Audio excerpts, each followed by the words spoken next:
నమస్తే అమ్మా. నమస్తే. కొంతమంది మనం చూస్తూ ఉంటాం. ఆ వ్యక్తి కానీ, ఆ మనిషి యొక్క శరీరాన్ని కానీ, లేదా మాట్లాడే పద్ధతి కానీ, నడవడిక పద్ధతిని గానీ ఎక్కిరిస్తూ ఉంటారు. "నువ్వు ఇలా ఉన్నావేంటి? అలా మాట్లాడుతున్నావేంటి?" కొంతమంది అబ్బాయిలు కూడా వాళ్ళ వాయిస్ అమ్మాయిల తీరుంటుంది. కొంతమంది అమ్మాయిలది కూడా వాయిస్ కొంచెం గంభీరంగా అబ్బాయిల్లాగా ఉంటుంది. అలా అలా బాడీ షేమింగ్ కానియండి, లేకపోతే వాళ్ళకి సంబంధించిన ప్రవర్తనలో కానీ, అట్లా షేమ్ చేయడం ఎంతవరకి కరెక్ట్? అది మాత్రం క్రిటిసిజం వేరమ్మా. అవును. షేమింగ్ వేరు. అవును. ఎందుకంటే అది మాత్రం చాలా బాధాకరమైన విషయం. ప్రతి ఒక్కళ్ళు అందంగా ఉండాలని లేదు. ప్రతి ఒక్కళ్ళు ఆరోగ్యంగా ఉండాలని లేదు. వాళ్ళ వాళ్ళ శరీర తత్వాన్ని బట్టి వస్తుంది. ఒక్కొక్కసారి ఎవరన్నా మాట్లాడితే మామూలుగా లోపల ఎవరో ఆడపిల్లలు ఉన్నారేమో అనుకుంటాం. తీరా చూస్తే లోపల ఎవరో ఒక అబ్బాయి మాట్లాడుతూ ఉంటాడు. హ్మ్. దాని గురించి మనం అయ్యో! దానికి ఏమన్నా కృషి చేస్తే సాధన చేస్తే తప్పకుండా సక్సెస్ అవుతారు వాళ్ళు. అలాంటి సలహాలేమన్నా చెప్పగలగాలి వాళ్ళకి. మా పెద్దవాళ్ళు మరీ ఆ ఏజ్‌లో చెప్తే వినిపించుకోరు. పెద్దవాళ్ళు ఎవరన్నా పిలిచి నీ వాయిస్ ఇలాగుంది. నువ్వు వెళ్ళి కొంచెం పొద్దున్నే లేచి కొంచెం గట్టిగా అరవడమో, లేపోతే ఏదో చేయడమో చెయ్యి. దానివల్ల నీ వాయిస్ బ్రాడ్‌గా వస్తుంది. లేదా డాక్టర్‌ని కన్సల్ట్ చెయ్యి అని ఏదైనా చెప్పాలి మనం. ఈ సలహాలు సాధనంలో పనులు సమకూరు ధరలోన అన్నట్టు మనం సాధన చేస్తే తప్పకుండా సక్సెస్ అవుతారు ప్రతి ఒక్కళ్ళు ఏ కూడా. విషయంలోనైనా. ఏ విషయంలో అన్నా సాధన చేయాలి ముందు. ఇప్పుడు వాయిసు బాలేదు అనుకున్న వాళ్ళు ఎంతో సాధన చేసి మంచి వాయిస్‌ను తెచ్చుకుంటున్నారు. కానీ వీళ్ళు కించపరచకూడదు. పక్కనుండే ఫ్రెండ్సే ఎగతాళిగా మాట్లాడడం ఇవన్నీ చేస్తే అవతల వాళ్ళు కుచించుకుపోతారు, కృంగిపోతారు. అయ్యో! ఇలాగుంది కదా! ఇలా ఉంది కదా! అని చేయాల్సిన సాధన కూడా వాళ్ళు చేయలేని పరిస్థితిలో ఉంటారు. అది చాలా మనశ్శాంతి తప్పు. కావాలన్నావు కదమ్మా! అదే కావాలి కదా ఆ! ఎదుటోడికి. వాడు చాలా తప్పు. బాధపడడమే కావాలి. అవును. వీడి సంతోషం అందులోనే అవును. వెతుక్కుంటాడు. చాలా తప్పది.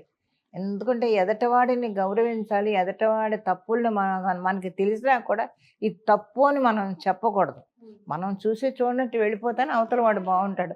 ఇది నీ తప్పు నువ్వు ఇలా చేసావు అని పదే పదే చెప్తూ ఉంటే ఏమవుతుంది వాడు కృంగిపోతాడు. మనసులో చాలా బాధపడుతూ ఉంటాడనమాట. ఇన్నేళ్ల నుంచి మీరు ఇండస్ట్రీలో ఉన్నారు కదమ్మా! అలా మిమ్మల్ని కానీ, లేదా మీ ఫ్రెండ్స్‌ని కానీ, మీ చుట్టుపక్కల ఫ్యామిలీ మెంబర్స్‌ని కానీ, మీ చుట్టుపక్కల ఉన్న వాళ్ళని కానీ, బాడీ షేమింగ్ విషయంలో గానీ, దేన్నైనా ఎగతాళి చేసి ఎవరైనా మాట్లాడిన సందర్భాలున్నాయా? వాటిని మీరు ఎలా ఖండించేవారు? ఎలా సపోర్ట్ చేసేవారు? అంటే ఖండించడం అంటే బాడీ షేపుల గురించి కాదు కానీ, మామూలుగా ఎగతాళిగా సరదాగా మాట్లాడుకుంటాను తప్ప, సీరియస్‌గా ఎవరు మాట్లాడుకోగా ఆ అవకాశం అసలు ముందు నేనివ్వను. ఎవరైనా అలా మాట్లాడితే అసలు ముందు అలా మాట్లాడొద్దని చెప్పేస్తాను. అటువంటి అవకాశం మాత్రం నేను ఇవ్వను. నేను తీసుకోను. ఎవరిని క్రిటిసైజ్ చేయను నేను. చూసి ఆహా! బావుంది. అమ్మాయి బావుంది. చాలా బావుంది. అబ్బాయి బాగున్నాడు అనుకుంటాను తప్ప, బాగోపోతే బాగోలేదు అని పక్కోళ్ళకి కూడా నేను చెప్పను. అయ్యో! కొంచెం బావుంటే ఇలా ఉండేది అని మనసులో అనుకుంటాను తప్ప బయటకనను. కానీ మా ఫీల్డ్ అలాంటిది ఆ! కదమ్మా! ఈ సినిమా ఫీల్డ్‌కొచ్చిన తర్వాత రకరకాలుగా మాట్లాడుతూ ఉంటారు. రకరకాలుగా వాళ్ళని ఇది చేస్తూ ఉంటారు. అవి మాత్రం కొంతమంది ఈజీగా తీసుకుంటారు. జోయల్‌గా స్పోర్టివ్‌గా తీసుకొని, తీసుకుంటారు. స్పోర్టివ్‌గా తీసుకొని నవ్వేసుకుంటారు. హ్మ్. కొంతమంది అక్కడ నవ్వేసినా వెనక్కి వెళ్ళి ఫీల్ అయిన వాళ్ళని చాలా మందిని చూసాను నేను. హ్మ్. ఎందుకంటే ముందు అక్కడ ఏం అనలేక పెద్దవాళ్ళ ముందు ఊహే నవ్వేసి పక్కకెళ్ళి బాధపడే వాళ్ళు చాలా మందిని చూశాను నేను. అలాంటి వాళ్ళకి ఎలాంటి సలహాలు ఇస్తుంటారు మీరు? అంతే అలాంటి వాళ్ళకి చెప్పాలి. నువ్వు బాధపడకూడదు. ఇలాంటివి చాలా చూడాలి ఇంకా నువ్వు ఇండస్ట్రీలో ఉండాలి అంటే. సో, ఇటువంటియన్నీ తట్టుకొని తప్పకుండా ఒకరోజు నువ్వు మంచి ఫ్యూచర్ ఉంది నీకు. నువ్వు పెద్దవాడివవుతావు. నువ్వు పెద్దదానివవుతావు. మంచి భవిష్యత్తు ఉంది నీకు. ఇవన్నీ చూసి నువ్వు ఇప్పుడే కుంగిపోతే నువ్వు పైకి వెళ్ళలేవు అని అలాగా చెప్పుకుంటూ వస్తాను. అది చెప్పడం వల్ల వాళ్ళకొక ధైర్యం వస్తుంది. ఓహో! ఇంతే రేపు పొద్దున్న వాడు నిజంగా అంత ఎత్తుకు ఎదిగినప్పుడు అప్పుడు ఇవన్నీ వాడికి గుర్తొస్తూ ఉంటాయి. ఓహో! ఒకప్పుడు ఇలా అన్నారు నన్ను. ఒకప్పుడు నన్ను ఇలా చేశారు. ఇప్పుడు నేను ఇలా ఉన్నాను. తప్పకుండా వస్తుంది. హ్మ్. ప్రతి మనిషికి జీవితంలో ఒక టైం అనేది డెఫినెట్‌గా వస్తుంది. అవును. అందుకని ఆ టైం కోసం మనం వెయిట్ చేయాలి. ఇలాగ ఎంతమంది మాటలు మాట్లాడతారు. పక్క నుండి పోయేటప్పుడు ఎన్ని రకాల మాటలు మాట్లాడతారంటే అంత కించపరిచి తీసి పారేసినట్టు. ఎందుకు కొంతమంది పెద్ద పెద్ద డైరెక్టర్స్ వాళ్ళు ఎవరైనా గానీ గబుక్కుని అనేస్తారు. హ్మ్. పక్కనున్న పిల్లోడిని గాని, అవును. పిల్లని గాని టక్కుమని అనేస్తారు. అయ్యో! వాళ్ళు బాధపడతారే అనేది కూడా ఆలోచించరు. అది చాలా తప్పు. రేపొద్దున అందులో కూడా మీ పిల్లలుండొచ్చు. మరి. మీ అన్నదమ్ములుండొచ్చు, అక్క చెల్లెళ్ళుండొచ్చు, మీ పిల్లలుండొచ్చు. హ్మ్. అటువంటి పరిస్థితుల్లో కానీ అలాగ అనకూడదు. చాలా తప్పది. అటువంటి పరిస్థితి ఎవరన్నా అక్కడ ఉంటే వాళ్ళని పిలిచి, ఇదిగో నువ్వు ఇలా చెయ్యి, నువ్వు ఇలా తల దూకు, లేకపోతే నువ్వు ఇలా నడు, నీ చొక్కాలు మార్చుకో, నువ్వు ఇలా బట్టలు వేసుకో, మా నలుగురితో నవ్వుతూ మాట్లాడు, ఆ నవ్వుతూ మాట్లాడడంలోనే మనకి ఎంతో ఇది ఉంటుంది, వినయంగా ఉండు అని మనం చెప్పగలిగితే వాడు ఒకరోజు కాకపోయినా ఇంకో రోజైనా వింటాడు, విని ఆ దారిలో నడవడానికి ప్రయత్నిస్తాడు. కించపరచకూడదు, ముందు ఎవరిని మనం చిన్న చూపు చూడకూడదు. నువ్వు ఇలాగున్నావు అలాగున్నావు అని మాట్లాడకూడదు. అసలు అసలు మనకి ఎక్కడదా అధికారం? ఇంకొకళ్ళు మాట్లాడే అధికారం మనకి లేదు. వాళ్ళని కరెక్ట్ చేస్తే ఒకవేళ వాళ్ళకు ఒక సలహా ఇవ్వాలేమో కానీ అంతే, criticize చేయకూడదు, ఎవరికి కూడా. ఎవరికి లేదు. ఇప్పుడు ఏమన్నా చెప్పగలిగితే తల్లిదండ్రులు చెప్పాలి. వాళ్ళు దగ్గర కూర్చోబెట్టుకొని తల్లిదండ్రులు దాని పిల్లలు బాధపడితే వాళ్ళు పిల్లల్ని కూర్చోబెట్టుకుని తల్లిదండ్రులు చెప్పాలి. మనం ఎవరని చెప్పడానికి? వాళ్ళకి సలహాలు, వాళ్ళు మనల్ని వచ్చి అడిగితే కాదు ఇలాగుండి ఇలా ఉండి సలహా చెప్పొచ్చు. అంతే తప్ప నువ్వు ఇలాగున్నావు, నువ్వు నడిస్తే ఇలాగున్నావు, నువ్వు నవ్వితే ఇలాగున్నావు అని మనం క్రిటిసైజ్ చేయకూడదు. చాలా తప్పదు. అది మాత్రం ఎంతోమంది బాధపడుతున్నారు, కృంగిపోతుంటారు, లోపల లోపల మింగలేక కక్కలేక ఏం చేయలేని ఎంత పరిస్థితి. సాధించాలన్నా కూడా ఆ మాటలకి భయపడి అక్కడే అవును, ఉండిపోతున్నారు. అసలు ఓపెన్ అవ్వలేకపోతున్నారు అవును, చాలా మంది పిల్లలు. అలా ఉండిపోయి డిప్రెషన్ లోకి వెళ్ళిపోయి సూసైడ్ దాకా అవును. వెళ్ళిపోయి చాలా వరకు చిన్న క్రిటిసిజమే. అవును. చాలా వరకు పిల్లలందరూ కూడా రకరకాలుగా ఆలోచించి ఈ రకంగా మనం పనికిరామా, లేకపోతే మనం ఇదైపోతామా, లేకపోతే మనం ఎందుకు పనికి రాకుండా వచ్చామా ఏంటి అనే పరిస్థితుల్లో ఉండి ఏమి చేయలేని పరిస్థితుల్లో నిజంగానే మీరన్నట్టుగా సూసైడ్ వరకు వెళ్ళిపోతున్నారు. లేదు ఇంకా అసలు వద్దులే అనుకొని ఇంట్లో నుంచి కూడా వెళ్ళిపోయి ఎక్కడ ఉంటున్నారో కూడా తెలియని పరిస్థితిలో ఇంకా చెప్పాల్సింది ఏముంది, ఇంక రౌడీయిజం లేకపోతే ఇంకో ఇజం అలా తయారైపోతున్నారు ఆ పిల్లలు. మనకి ఏంటి, మనం ఎవరు గమనించరు, మనల్ని పట్టించుకోరు, మన బతికింతే అన్నట్టుగా. కానీ అది ఇండస్ట్రీలో మీకు ఇచ్చిన best compliment and best criticism ఏంటి అంటే ఏం చెప్తారు?